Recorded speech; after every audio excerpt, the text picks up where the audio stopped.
Warning, this video contains footage from an M-rated game. It contains high level of blood and gore.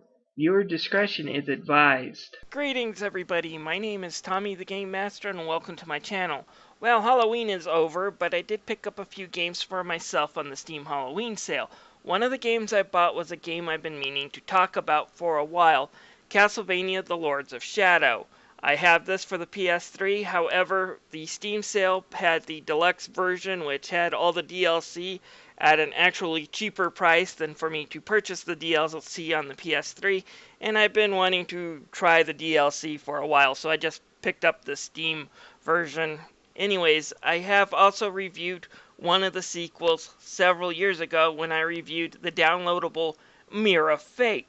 So let's start actually talking about the original Lords of Shadows. So what was Castlevania Lords of Shadows? It was an attempted reboot of the Castlevania series, and when this reboot happened, Konami took the series away from Koji Igarashi, the director who had been doing Castlevania games for almost a decade and had several portable hits under his belts, and gave it to Hideo Kojima and the Spanish studio Mercury Steam to see if they couldn't make the franchise successful again on console.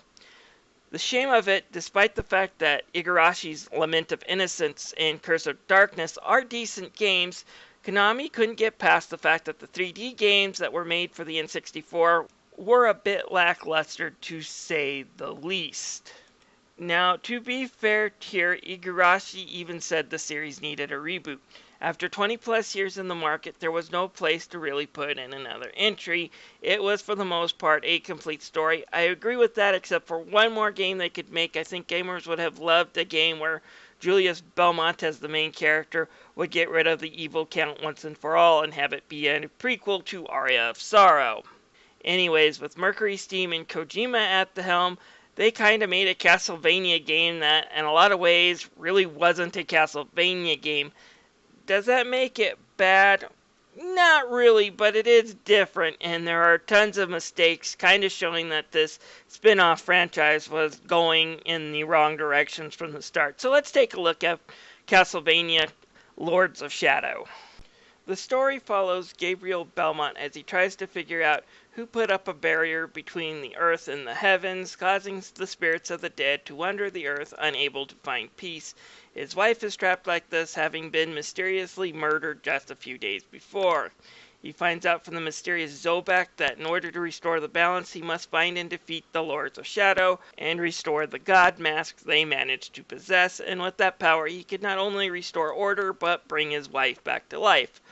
Okay, that's the simple, virtually no plot spoiler version of the story. The story is thick and has some ups and downs to it, but I'm going to do a plot analysis video because some parts in the story are really clever, and some, especially considering how this was the start of an entire new series, just suck and shows the Lords of Shadow spin-offs were going down the wrong path pretty much from the get-go. I have to start by asking, can a game be too big? And I don't mean like artificially large by making you collect stupid MacGuffins that you don't need, but just too big on its own that you're sick of playing before you get to the end of the story.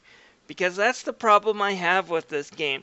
I was exhausted by the time the final boss got there. It's not bad, but it could have actually been better being shorter. Let me explain. Let's just say there are three types of games in here. There's the platforming, combat, and puzzle-solving elements to this game. So let's begin with the platforming. It's more like Prince of Persia than classic Castlevania. You can jump up walls, swing using your whip, and basically have to figure out how to get around these areas and up tall obstacles. I find this part of thing very satisfying, and with the exception of a few small areas where I couldn't figure out what to grab because it wasn't made clear to me, this part of the game was actually really fun and I enjoyed going through these parts. Combat is the next type of gameplay you're going to find, and this is a bit of a mixed bag. To be honest, I enjoyed the combat in Lament of Innocence a little bit more, even if it was a lot more simple. The amount of moves Gabriel can learn is absolutely stunning. From heavier attacks to air combat, or even just spinning his whip around like a chainsaw. Hitting enemies rapidly without getting hit increases your focus gauge, and when full, enemies drop magical refill orbs like crazy, which you can get by hitting the analog button to decide which one you want to fill, either light or dark magic. Activating the light magic will allow Gabriel to heal when he strikes an enemy, while activating the dark magic will greatly increase Gabriel's attack. However, regardless of the mode you're in, you won't get any refill magic orbs to appear while you're using it, and your focus will never fill. So your main focus in battle is oftentimes trying to make sure you have a balanced approach of making sure you're hitting enemies in a way to cause magic orbs to appear, deciding which magic type you need to use, and making sure you don't use too much of each that you run out of it in combat.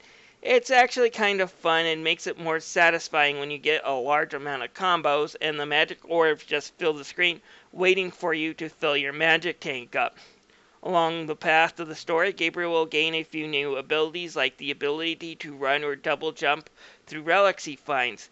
The only bad thing I can say about these is oftentimes when you have to use them, you will run in with a chupacabra who steals these abilities temporarily so you can play a game of hide and go seek. And these events are aggravating because they always screw up the pace of the game. But the chupacabra encounters aren't the worst things in the game. There are puzzles, and whenever you encounter one of these things, the pacing goes completely out the fricking window. Okay, two types of puzzles. First are environmental puzzles that do fit into a game like this, and most aren't too frustrating. No more than the chupacabras, and some can be quite fun, and they do fit into an action game like this. So no real complaints that they put some of these in here. However, there are also Professor Layton type puzzles jammed into a game where your main goal is to whip vampires into bloody spears, and oh boy do they not fit. And they're always in the worst freaking possible areas. Sometimes, you know, when you beat a tough boss to a mutilated mess, you just want to go on the elevator that was obviously activated by the fact the boss is defeated, and not play a stupid freaking puzzle game trying to get his blood all the way to the correct area in this maze in order to complete the stage. These things are always frustrating and just stop the pace. It would have been better if these puzzles were left out completely. And yes, the game does oftentimes give you the option of peeking at the answers in order to finish them faster. Still doesn't mean it won't stop the game completely because of it. In fact, because the game just jams so many different types of gameplay elements and puzzles together with the combat and with the platforming and with everything, all together the game actually feels like it's a bit too much.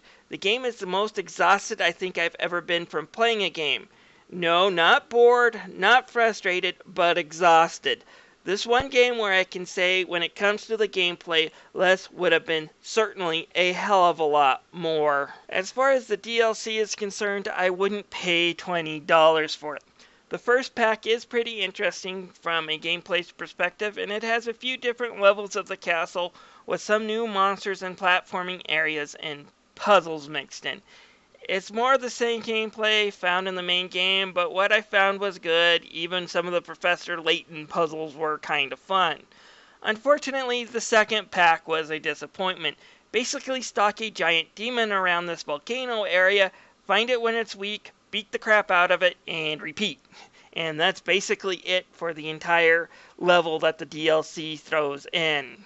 The graphics in this game have held up really well over the last several years. The characters' faces look pretty good for the most part, and the environments look absolutely stunning. Now, the environments themselves are something to be a bit of a nitpick. Most of them don't really feel like Castlevania very much. Yes, some of the monsters may have a Castlevania motif, but the forest areas and the ruins of the Lycans don't really strike most people of their favorite memories of Castlevania.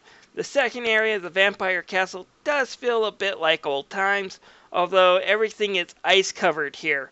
You're encountering traps in areas that could fit into a classic Castlevania game real easy though. The third area though, the area of the Necromancers, is really good, dark and filled with decay without using too much blacks and browns. The whole area looks like a landscape from an alien world, and Mercury Steam did a good job.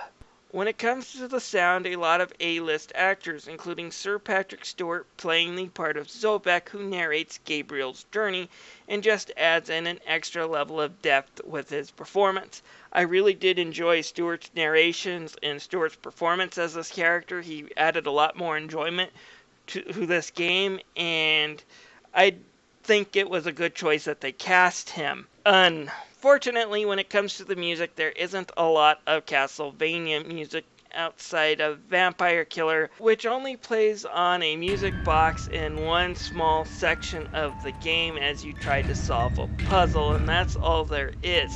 The rest of the music does sound fine and is passable, but there's nothing really memorable about it, which is kind of a shame. A warrior of your brotherhood. Pan and I are old acquaintances. He felt you would be in need of my assistance. I have heard of you. I am sorry. My name is Belmont. Castlevania Lords of Shadow is a good but extremely flawed game. Is it the worst Castlevania game I played? No. Is it the worst reboot of this generation? Oh, heck no. It has its flaws, but it's no Devil May Cry reboot. What we get is a game that is pretty average, that stocks itself to a brim with content, and not always necessary in the best way.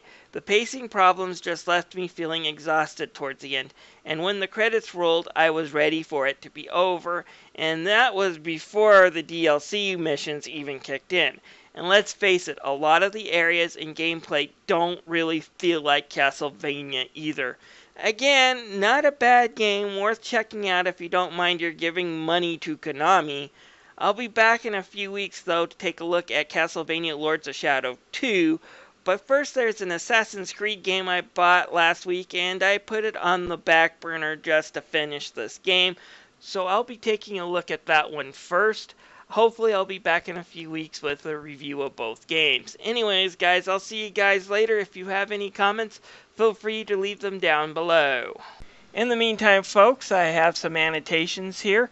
One will lead you to my Mirror of Fate review. The other will let you subscribe to my channel, and the other one will let you look at my playlist for the top 5 Castlevania games from the original series. So if you guys got time, please take a look at these. Bye.